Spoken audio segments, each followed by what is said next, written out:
কিয়ামত কাকে বলে জানো? কিয়ামত দুই প্রকার। এক কিয়ামত হচ্ছে কিয়ামতে সগীরা, এক কিয়ামত হচ্ছে কিয়ামতে কবীরা। কিয়ামতে সগীরা কাকে বলে আর কিয়ামতে কবীরা কাকে বলে? কিয়ামতে সগীরা মানে ছোট কিয়ামত, কিয়ামতে কবীরা মানে বড় কিয়ামত। বড় কিয়ামত, বড় কিয়ামত কি? যখন এই বিশ্ব ব্রহ্মাণ্ড সমস্ত কিছু ধ্বংস হবে। আর ছোট কিয়ামত কি? যখন এই দেহ নামক যে পৃথিবী, দেহ নামক যে পৃথিবী, এই পৃথিবী থেকে, এই দেহ থেকে যখন আপনার নফসটাকে আলাদা করে দেওয়া হবে। ইন কানাত ইল্লা সাইহাতাও ওয়াহিদাতান ফাইজা হুম জামিউল লাদাইনা মুহদারুন। ইন কানাত ইল্লা সাইহাতাও, একটি মাত্র বিকট আওয়াজ হবে। সূরা ইয়াসিন পড়েন, একটি মাত্র বিকট আওয়াজ হবে, যেই আওয়াজটা অন্য কেউ শুনতে পাবে না। শুধু যে নফসের মৃত্যু হবে, যে নফসের মৃত্যু স্বাদ গ্রহণ করবে, যে নফস মৃত্যু স্বাদ গ্রহণ করবে, সে এই আওয়াজটা পাবে। এই দেহ নামক যে পৃথিবী, দেহ নামক যে পৃথিবী, এই পৃথিবী থেকে, এই দেহ থেকে যখন আপনার নফসটাকে আলাদা করে দেওয়া হবে। ইন কানাত ইল্লা সাইহাতাও ওয়াহিদাতান ফাইজা হুম জামিউল লাদাইনা মুহদারুন। ইন কানাত ইল্লা সাইহাতাও, একটি মাত্র বিকট আওয়াজ হবে। সূরা ইয়াসিন পড়েন, একটি মাত্র বিকট আওয়াজ হবে, যেই আওয়াজটা অন্য কেউ শুনতে পাবে না। শুধু যে নফসের মৃত্যু হবে, যে নফসের মৃত্যু স্বাদ গ্রহণ করবে, যে নফস মৃত্যু স্বাদ গ্রহণ করবে, সে ঈমান ঠিক করেন। ঈমান কি মুহাব্বত না অন্য কিছু? আগে ঠিক করেন না, তাহলে আজকে মুহাব্বতের কথা নাই, আছে কি? খালি ভয়। আল্লাহ তো কোরআনে বলে নাই কুল ইন কুনতুম খাউফ, কুল ইন কুনতুম সুন্নাহ, বলে তো নাই। আল্লাহ তো বলছে কুল ইন কুনতুম তুহিব্বুন, হুব্বুন, ভালোবাসা। আল্লাহ তো বলে নাই সুন্নতের কথা, আল্লাহ তো বলে নাই খাউফের কথা। তাহলে এত ভয় দেখান কেন? এত ভয় দেখান কেন? না উদ্দেশ্য অন্যটা, কারণ ডরাইলে পকেট থেকে মাল বাইর করবেন, না ডরাইলে টাকা বাইরায় না। আগে ডর, তারপরে হুড়হুড়ায় টাকা। কিভাবে দেখেন আমরা কত ধোঁকার ভিতরে আছি। ছোট্ট একটু উদাহরণ দেই। আমাদেরকেই আপনারা বলেন, শিক্ষা দেন কি কিয়ামত হবে সর্বপ্রথম। কিয়ামতের পরে সবাই হাসরে উঠবেন, হাসরের পরে মিজানে যাইবেন, পুলসিরাত পার হইবেন, তারপরে আপনি সিলেকশন হবে, নির্বাচিত হচ্ছে জাহান্নামী না জান্নাতি। ওই মিজানের পরে যাই আসবে, ওই পুলসিরাতের পরে যাই আসবে জান্নাতি না জাহান্নামী পরে, তাই না? তাই এখন সমাজে আপনার বাপে কবরে আযাব চলতাছে, এই আযাব থেকে মুক্ত হওয়ার জন্য আপনি এটা দেন, ওইটা দেন, গরু দেন, কাশি দেন, মুরগি দেন, ইটা দেন, বালু দেন, সিমেন্ট দেন, হয় না? আপনি যদি তাকে জিজ্ঞেস করেন, বাবা যান, বিনয়ের সাথে আপনাকে জিজ্ঞেস করি, আপনি না বলতেছেন যে হাসরের মাঠে সবাই একত্রে, কিয়ামতের পরে হাসর হবে, হাসরের পরে মিজান পুলসিরাত হওয়ার পরে জান্নাত জাহান্নাম। তো অন্তরিত কিয়ামতই হয় নাই, শাস্তির ব্যবসা চালু করে দিয়েছেন। কিয়ামত হওয়ার পরে হাসর, হাসরের পরে পুলসিরাত মিজান যেখানেই যান, তারপরে তো আপনি যাবেন জান্নাত আর জাহান্নাম।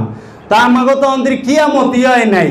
যদি সব ধ্বংস আপনার আসল কিয়ামত হয়ে থাকে, তাহলে পরে রূপক যে বলেন আনুষ্ঠানিক যাত্রারা, আপনাদের থেকে আপনাদেরই ধরলাম, যাত্রারা যদি বলেন যে সমস্ত কিছু ধ্বংস হয়ে যাবে, বিশ্ব ব্রহ্মাণ্ড কিয়ামতের পরে হাসরে, তা আমার দাদাই যে মরছে এত হইয়া রয়েছে, এই বেচারা রেপারেশন করবার লইছেন কি? আমি তো হন্তরি বহাল তবিয়তে আছি, কিয়ামত হইছে হয় নাই, তা আমার দাদার কবর আযাব হইতেছে, আপনি কেমনে কইলেন? আপনি জানলেন কেমনে? গেছিলেন দাদার এনে? তাইলে এইটা কি ভয় দেখাইতেছে না? তার যুক্তিতেই, কারণ ডরাইলেই মাল দিবেন, এখানে মারবেন, ওখানে মারবেন, টাকা দিবেন। আগে কিয়ামত হইতে দেন। আর বাবা জাহাঙ্গীর বলতেছে না না বাবা, কিয়ামত কাকে বলে জানো? কিয়ামত দুই প্রকার। এক কিয়ামত হচ্ছে কিয়ামতে সগীরা, এক কিয়ামত হচ্ছে কিয়ামতে কবীরা। কিয়ামতে সগীরা কাকে বলে আর কিয়ামতে কবীরা কাকে বলে? কিয়ামতে সগীরা মানে ছোট কিয়ামত, কিয়ামতে কবীরা মানে বড় কিয়ামত। বড় কিয়ামত, বড় কিয়ামত কি? যখন এই বিশ্ব ব্রহ্মাণ্ড সমস্ত কিছু ধ্বংস হবে। আর ছোট কিয়ামত কি? যখন এই দেহ নামক যে পৃথিবী, দেহ নামক যে পৃথিবী, এই পৃথিবী থেকে, এই দেহ থেকে যখন আপনার নফসটাকে আলাদা করে দেওয়া হবে। ইন কানাত ইল্লা সাইহাতাও ওয়াহিদাতান ফাইজা হুম জামিউল লাদাইনা মুহদারুন। ইন কানাত ইল্লা সাইহাতাও, একটি মাত্র বিকট আওয়াজ হবে। সূরা ইয়াসিন পড়েন, একটি মাত্র বিকট আওয়াজ হবে, যেই আওয়াজটা অন্য কেউ শুনতে পাবে না। শুধু যে নফসের মৃত্যু হবে, যে নফসের মৃত্যু স্বাদ গ্রহণ করবে, যে নফস মৃত্যু স্বাদ গ্রহণ করবে, সে এই আওয়াজটা পাবে, অন্য কেউ পাবে না। তার ছেলে পাবে না, তার মেয়ে পাবে না, তার স্ত্রী পাবে না, তার বাবা পাবে না, তার মা পাবে না। শুধু যে নফসের মৃত্যু স্বাদ গ্রহণ করবে সে পাবে। নফস থেকে মানে দেহ থেকে নফসটাকে আলাদা করে দেওয়া হবে। এইটা হচ্ছে কি? ব্যক্তির জন্য কিয়ামত। কিয়ামত মানে কি? কিয়ামত তারবি শব্দ, বাংলা কন্যাকে। কিয়ামতের বাংলা কি? আজ পর্যন্ত কেউ জিজ্ঞাসে? খালি কয় কিয়ামত কিয়ামত। তাহলে কিয়ামত মানে কি? কিয়ামতের বাংলাই হচ্ছে পুনর্জন্ম। কিয়ামতের বাংলাই হচ্ছে পুনর্জন্ম। তাহলে কিয়ামতের মুখামুখি করা হবে। তাহলে ব্যক্তি কিয়ামত হয়ে গেল। সূরা রহমানে বলতেছে কুল্লু মান আলাইহা ফান, কুল্লু মান আলাইহা ফান ওয়া ইয়াবকা ওয়াজহু রাব্বুকা ওয়া যুল জালালুল ইকরাম। কুল্লু মান, সমস্ত কিছু ফানা হবে, ধ্বংস হবে। আলাইহা ফান, সমস্ত কিছু ফান হয়ে যাবে। কি হয়ে যাবে? বিলীন হয়ে যাবে, মিশে একাকার হয়ে যাবে, ধ্বংস হয়ে যাবে। ওয়ায়াবকা, ইয়াবকা কি? চিরস্থায়ী রবে। ওয়াজহু, ওয়াজহু শব্দের অর্থ চেহারা। রাব্বেকা, কা কইছে, কুম কয় নাই, কুমা কয় নাই। কা মানে এক বচন, কুমা মানে দুই বচন, কুম মানে বহু বচন। এই রব্বেকা, তোমার রবের চেহারা, যিনি জুল জালালুল ইকরাম, যিনি কারামাত ওয়ালা, জুল জালাল, যে প্রতি সেকেন্ডে কোটি কোটি রূপ দেখাচ্ছে, যেই রূপ আর জীবনে কখনো দেখানো হবে না, সেই রূপ, সেই জুল জালালের চেহারা। আচ্ছা, কোথায় ভাসমান থাকবে? দেহের মধ্যে নফস ভাসমান, প্রতিটা দেহের মধ্যে নফস ভাসমান ভাবে থাকে। দেহের সমস্ত ইন্দ্রিয়গুলোর মধ্যে নফসকে সেট করে দেওয়া হয়েছে। নফসের জন্যই দেহকে সৃষ্টি করা হয়েছে, দেহকে তৈরি করা হয়েছে, দেহের জন্য নফসকে নয়, দেহের জন্য নফসকে নয়। এই নফসে গেলে আরেক বিষয় আসবে, আমি এইদিকে যাব না, যেহেতু আমি মেজাজি আর হাকিকি ইবাদতের কথাটা এখানে তুলছি। তো আজকে সমাজে অনুষ্ঠান সর্বস্ব হয়ে গেছে। জান্নাত, জান্নাতে কি? কোরআন তো বলতেছে ইয়া আইয়ুহান নাফসু, হে মুতমাইন্না নফস, পরিতৃপ্ত নফস, তুমি জান্নাতে প্রবেশ করো। এটা কি মরণের পরে কইছে না আগে কইছে?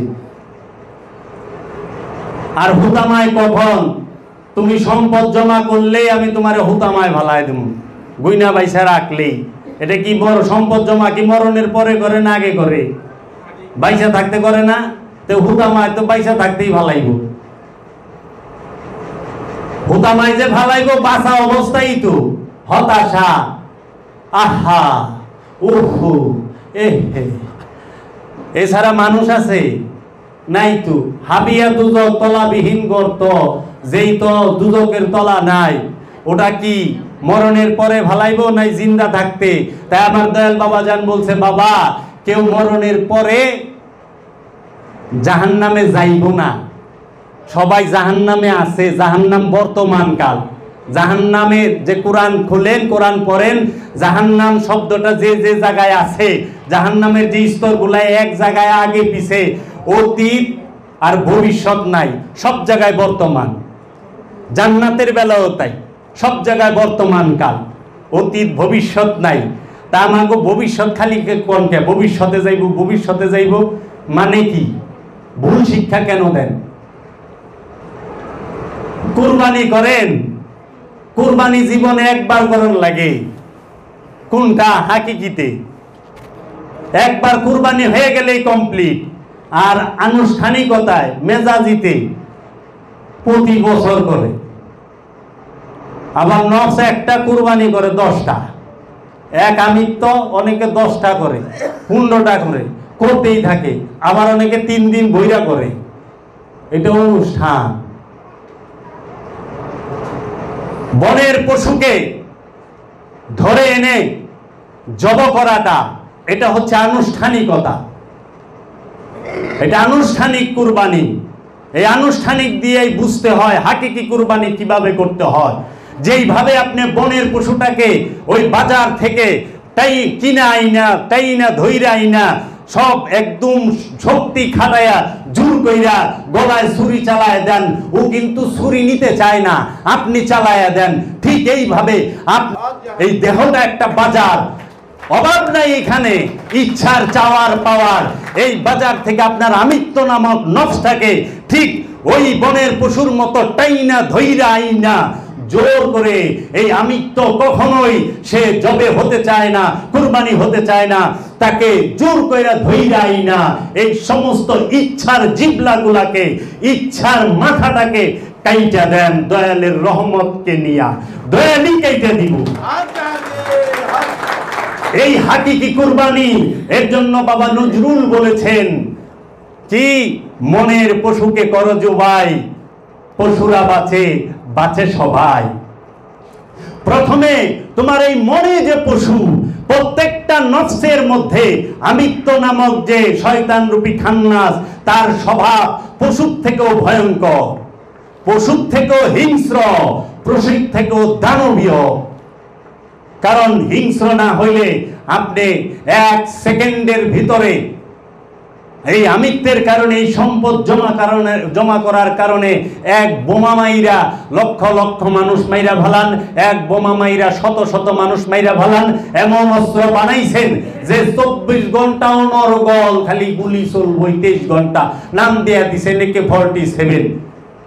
মানুষ মারার মেশিন আবিষ্কার করে ভালাইছেন সভ্য জাতের লোকেরা। ইউরোপ আমেরিকানরা বলে খুব সভ্য। সভ্য জাত কি কোনোদিন মানুষ হত্যার মেশিন বের করে?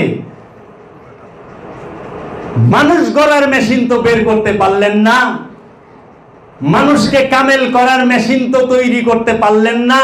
কিন্তু মানুষকে কিভাবে সেকেন্ডের মধ্যে পানি কইরা দেওয়া যাইব, সেই মেশিন, সেই বোমা তো তৈরি করা পারলেন। তাহলে পৃথিবীর মধ্যে একমাত্র সভ্য, একমাত্র শিক্ষিত, একমাত্র জ্ঞানী হচ্ছে সমস্ত আল্লাহর ওলিগণ, সমস্ত আল্লাহর রসুলগণ, সমস্ত আল্লাহর নবীগণ, সমস্ত মহাপুরুষগণ, যারা মানুষকে মানুষ করার অস্ত্র, ওজিফা, ওই বোমা তৈরি করছে। যেই কি নূরের চেহারার ধ্যান করলে, যেই ওই নূরের চেহারাটাই সাধকের কাছে বোমার মতো, নফসের উপরে মারলে আমিত্ব নামক খান্নাস সে জইলা পুইরা সার খার হয়ে যায়। তাহলে সভ্যকে যারা অস্ত্র বানায়, সভ্যতার হাত দেখায়, বাম হাতে কয় শান্তি বজায় রাখো, মানব অধিকার লঙ্ঘন করো না, ডাইন হাত দিয়া billion billion trillion trillion dollar আর ইউরোর অস্ত্র বিক্রি করে। কতটি ট্যাঙ্ক, কতটি বোমারু বিমান, কতটি হেলিকপ্টার, কতটি পারমাণবিক বোমা, কতটি মিসাইল, কতটি গ্রেনেড। তারা বলে আবার কুট্টাই পরা সভ্য ভদ্রলোক, আর আমরা কিনি পাঞ্জাবি টুপি আর পাগড়ি পিন্দা একবারে যায়া কেবল হাল বিলিয়ন বিলিয়ন ডলারের অস্ত্র কিনা বয়ে রইছি। এই কেন শত শত আল্লাহর ওলি তৈরি করতে পারলা না? তুমি না মুসলমান, তুমি না আরব কান্ট্রি, কেন তুমি উমরের মতো সাহাবী তৈরি করতে পারলা না? কেন তুমি আবু বকরের মতো সাহাবী তৈরি করতে পারলা না? কেন তুমি আশিকে রাসূল বেলাল বানাইতে পারলা না? কেন তুমি ইউরোপ আমেরিকার কাছে অস্ত্র কিনবার যাও আর এতিমগো বিরুদ্ধে মিডিয়া বানাই দিছ, জানি আল্লাহর ওলিদেরকে জুলুম করা হয়, অত্যাচার করা হয়, তাদের ভাড়া করা দালাল লাগাই দিছ, জানি আল্লাহর ওলিরা শান্তিতে না থাকতে পারে। যারা মানুষ গড়ার কারিগর, আল্লাহর ওলিরা অমানুষকে মানুষ বানায়, অসুরকে প্রেম দান করে।